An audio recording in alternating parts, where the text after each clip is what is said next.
नमस्कार, back to our channel friends. मैं सबका अपने चैनल स्टॉक्स फॉर लाइफ पे बहुत स्वागत करता हूँ। स्टीफल family definitely members, Warren Buffett से हम लोग डेली लाइफ में बहुत कुछ सीख सकते हैं। इवन दोस्तों इन्वेस्टिंग करियर में भी ना हम लोग बहुत कुछ सीख सकते हैं। कल ही दोस्तों मैंने वॉरेन बफेट साहब का एक कोट आप सबको बताया था, बहुत लोग काफ़ी इंटरेस्टिंग लगा, बट उसमें से दोस्तों एक कोट मुझे बहुत ही पसंद है। जब आप कोई स्टॉक को खरीदते हैं तो मेक श्योर दोस्तों आप कोई एक पीस ऑफ पेपर नहीं खरीद रहे हैं।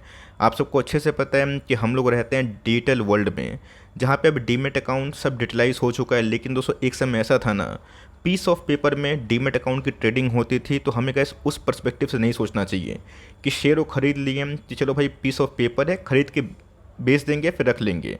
हम ये समझना चाहिए दोस्तों कि जो स्टॉक को हम लोग खरीद रहे हैं तो हम लोग उस कंपनी का एक ओनरशिप पार्ट को एक्वायर कर रहे हैं।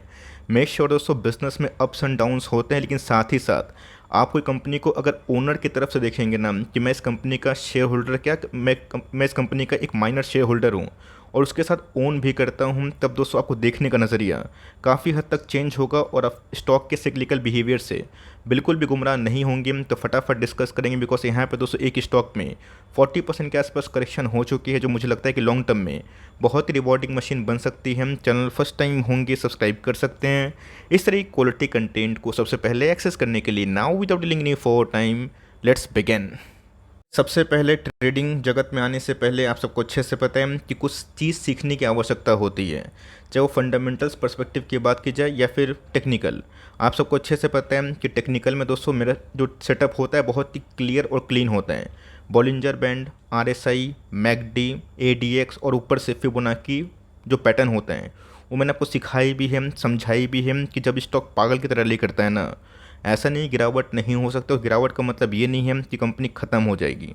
जब कंपनी 500%, 600% चल रही है तो उधर पे कैसे 10%, 15%, 20%, इवन 50 क्या 60% के आसपास भी करेक्शन होता है। और उसके बाद हमें ठीक जो सेंटीमेंट लेवल है पैनिक से ग्रिड में कन्वर्ट होता हुआ दिखाई देता है। लेवल्स दोस्तों जो मैंने आपके लिए हमेशा से बता के रखे हैं कि कोई स्टॉक जब टॉप से 23.6% के आसपास गिरता है तो वहाँ पे गैस एंट्री जोन होती है।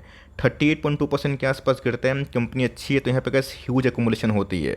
और उसके बाद दोस्तों जब कंपनी अच्छी होती है और फालतू फालतू गिरती है, जब उनके आउटलुक शॉर्ट टर्म में नेगेटिव है बट लॉन्ग टर्म में पॉजिटिव है 50% के बाद, वहाँ पे दोस्तों हम लोग को एक बोल्ड डिसीजन लेने की आवश्यकता होती है। ऐसा नहीं बोल्ड का मतलब पूरा पैसा लगा दें। कोई स्टॉक में अगर आपको 5% लगाना है ना, आप 5% तक एलोकेशन कर सकते हैं। तो गैस 50% के बाद 61.2% के आसपास करेक्शन होती है। और ये दोस्तों तब होती है ना जब मार्केट में ब्लड बाथ हो और जब कंपनी के फंडामेंटल्स ख़त्म हो जाएं। बट यहाँ तक गैस कोई स्टॉक जनरली पहुँचता नहीं है। 50%, 40% के आसपास जाके बहुत सारे स्टॉक्स में देर या फिर सवेर रिवर्सल दिखाई ज़रूर देता है। ये कंपनी है दोस्तों जो लॉन्ग टर्म में बहुत ही बड़ा वेल्थ क्रिएटर रही है और मेरा ऐसा मानना है कि गोइंग फॉरवर्ड 3 साल 5 साल में कंपनी अच्छा कर सकती है। इसके मल्टीपल रीजंस हैं। स्टॉक दोस्तों 7,500 के आसपास था, आज 4400 के आसपास। मैंने क्या बताया कि फिबोनाची पैटर्न से हम लोग को लेवल्स का आइडेंटिफिकेशन होता है। क्या बॉटम बताता है फिबोनाची पैटर्न? बिल्कुल नहीं। वो गैस सेंटीमेंट होता है जो प्लस माइनस होता है। तो कंपनी का 7,500 से गिर के 4490 के आसपास हमें देखने को मिल रही है। पूरे एक साल में गैस इस कंपनी में बड़े परफॉर्मेंस दिखाई नहीं दे रहे हैं। कल परफॉर्मेंस की बात की जाए तो एक साल में गैस कंपनी 17% डाउन है। बीच में तो गैस कंपनी इतना भाग रही थी ना, लग रहा था कंपनी गिर ही नहीं सकती। और मैंने क्या बताया कि जब सब कोई ऐसा सोचे कि कंपनी गिर नहीं सकती, कंपनी गिरती है। तो एक ऐसे केमिकल को बिलोंग करने वाली एक शानदार बिजनेस मॉडल वाली कंपनी है जिनकी इस क्वार्टर के नंबर्स खराब आए। उसके पीछे की वजह भी है, रीज़न भी है। और उसके साथ साथ कंपनी फंडामेंटल्स क्यों अपीलिंग मुझे दिखाई पड़ती है वो भी मैं डिस्कस ज़रूर करने वाला हूँ। इस हिसाब से गैस फॉरवर्ड गोइंग 6 महीना साल भर के लिए आप आईटी स्टॉक्स में और केमिकल्स में एसआईपी कर सकते हैं। एसआईपी चालू है तो एसआईपी बढ़ा भी सकते हैं। तो बीच में कैसे कंपनी इतना भागी थी, आज कंपनी गिर रही है। हो सकता है कि आने वाले कल में गिरावट थोड़ी सी और एक्सट्रीम हो जाए। लेकिन दोस्तों मैं आपको लेवल्स बताऊंगा जहां पे ऐसी कंपनी को आप गिरावट में निवेश करते हैं और make sure long term hold करते हैं, पैसे ज़रूर बनते हैं। कंपनी का नाम अगर आप देखें, fine Organics industries limited. Company के नंबर्स कहाँ पे ख़राब हो गए? कल ही के दिन, परसों के दिन के नंबर्स आए, नंबर्स बहुत ही डिजास्टर थे। उम्मीद थे 110 करोड़ के आसपास प्रॉफिट, उससे कम हुआ, लेकिन उतने भी डिजास्टर नहीं थे दोस्तों अगर आप ऊपर से नंबर्स को पढ़ें। सबको पता है कि जो कंपनी सप्लायर डिस्ट्रीब्यूटर में काम करती है, जिनके क्लाइंट और जिनकी खपत यूएस, यूरोप, अमेरिका में होती है, उन सब में डिक्लाइन होगी। बिकॉज उन सब के जीडीपी अभी के टाइम अच्छा नहीं कर रहे हैं। आने वाले कल में जीडीपी रिवॉल्व होंगे, टर्न अराउंड होंगे, कंज्यूमर बिहेवियर भी डिसाइड होगा, कंजम्पशन ह्यूज होगा। तब gas oleo chemical based company ना जो फूड्स में प्लास्टिक में, कॉस्मेटिक्स में, कोटिंग में, इन सब में काम करती है, वो काफ़ी अच्छा प्रदर्शन कर सकते हैं। हो गई दोस्तों कंपनी के ख़राब नंबर्स के पीछे जस्टिफिकेशन। अब दोस्तों इस कंपनी में अपीलिंग चीज़ क्या है, कंपनी क्यों इतना लोगों को अट्रैक्ट करती है, और प्रोमोटर होल्डिंग के संग कंपनी के बैलेंस शीट में काफ़ी दमदार परफॉर्मेंस हमें देखने को मिलते हैं। 13,000 करोड़ के आसपास की मार्केट कैप है, महज 24 का पी है, जो मेरे हिसाब से काफ़ी रीजनेबल है। रही बात कंपनी के आरओसी की, आरओई की बहुत ही एक्स्ट्राऑर्डिनरी है। 20 से 25 का दोस्तों आरओई मुझे तो काफ़ी अच्छा लगता है, कंपनी के 50% के आसपास है।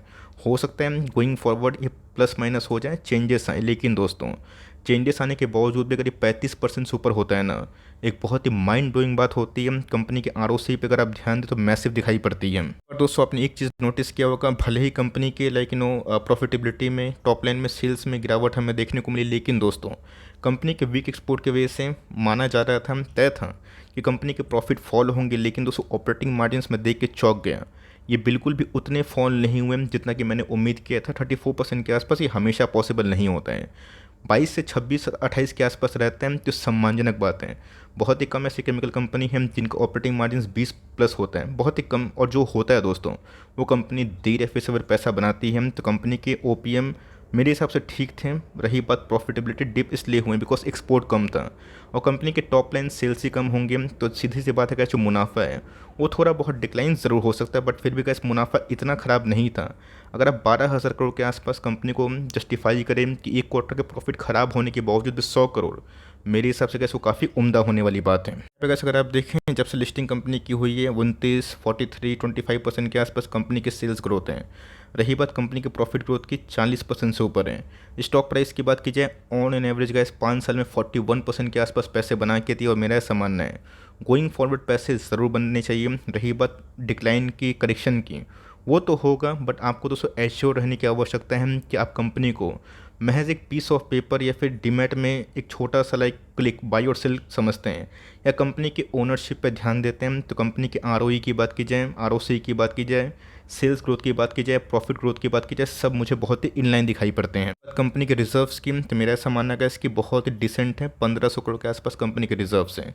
रही बात बोरोइंग स्कीम, तो 29 करोड़ के आसपास है, तो हर एक फ्रंट में गैस कंपनी के रिजर्व्स भी ठीक हैं।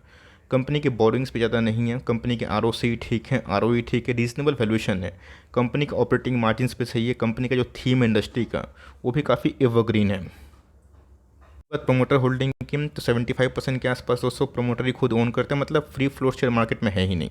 एफआईएस की होल्डिंग की बात की जाए, कंटिन्यूसली बेसिस पे डाउन हो रही है, बट दोस्तों आपको एफआईएस से गुमराह नहीं हो जाना है।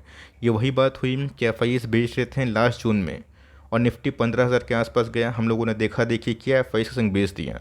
आज एफआईएस महंगे प्राइस पे आए तो हम लोग को महंगा दाम में खरीदना पड़ा। एफआईएस बेच रहे हैं, उनका निजी मामला है, बट डीएस ने हर एक फ्रंट में एकुमुलेशन ज़रूर रखा है। रही बात पब्लिक होल्डिंग की, वो भी हमें 9% के आसपास दिखाई देती है।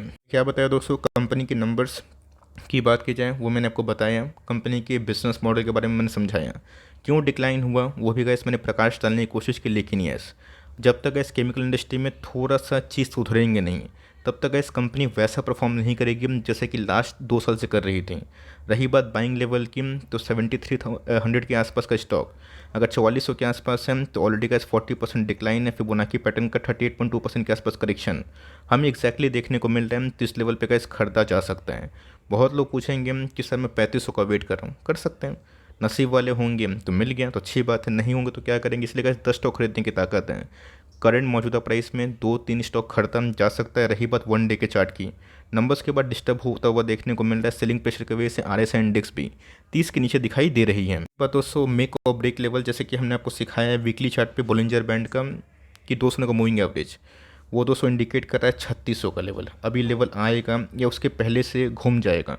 एग्जैक्टली क्या है, बजाज फाइनेंस ठीक 100-150 पॉइंट के ऊपर से घूम गया और 2500 के आसपास, 2000 पॉइंट के आसपास रैली भी करी। ये गैस वही बात होती है, एग्जैक्ट बॉटम और टॉप देखना। आपको डर लगता है कि फियर ऑफ मिसिंग आउट ना हो जाए, स्टॉक और गिर ना जाए, दोनों का इस पॉसिबिलिटी होती है। तो मेक श्योर आप इसमें एसआईपी करें। आपको एक स्टॉक खरीदने का मन था पहले, तो आप 2 स्टॉक खरीद सकते हैं, और हर एक फॉल पे अगर आप उठाते हैं और 4 से 5% के आसपास वेटेज रखते हैं, कंपनी ग्रोइंग है, पूछेंगे कि सर मेरे पास अदर केमिकल स्टॉक है, मैं काफ़ी कन्विंस्ड हूँ, आज थोड़ा सा डल टाइम है, कल चीज़ सुधरेंगे, तो क्या मैं ओवर लोकेट करूँ? नहीं दोस्तों, अगर आपके पास सफिशेंट क्वांटिटीज़ में केमिकल्स हैं ओवर एलोकेट करने की आवश्यकता नहीं है। ये लेवल आएगा फिर नहीं आएगा, गारंटी कुछ नहीं होती, लेकिन यस पैनिक सेलिंग अगर होती है 200-400 पॉइंट और गिरता है, 4050 4100 के आसपास होता है, वो गैस कोई बड़ी बात नहीं है। जब 4500 के आसपास स्टॉक अफोर्ड कर सकते हैं, 300-400 के आसपास गैस गिरावट कोई बड़ी बात नहीं होती है। तो अपनी रिसर्च करें, कंपनी पे भरोसा है, 26% के आसपास पर एनम पैसा बना देती है। तो मेरा ऐसा मानना है कि 20 साल में 1,200,000 उसमें कन्वर्ट होता है। बट मेक श्योर कंपनी की बिजनेस मॉडल इंटैक्ट होने की आवश्यकता। और मेरा ऐसा मानना है कि हर एक फ्रेंड में गैस कंपनी सुपर है।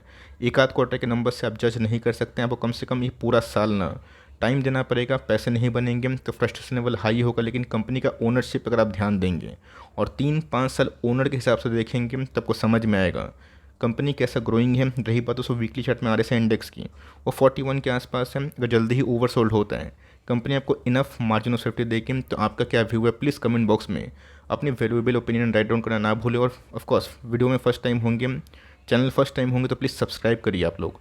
और रही बात वीडियो अच्छी लगी तो प्लीज़ लाइक करके इनकरेज भी आप कर सकते हैं। तो गाइस मिलते हैं जल्दी ही, तब तक के लिए bye. Thanks for watching friends, God bless you all.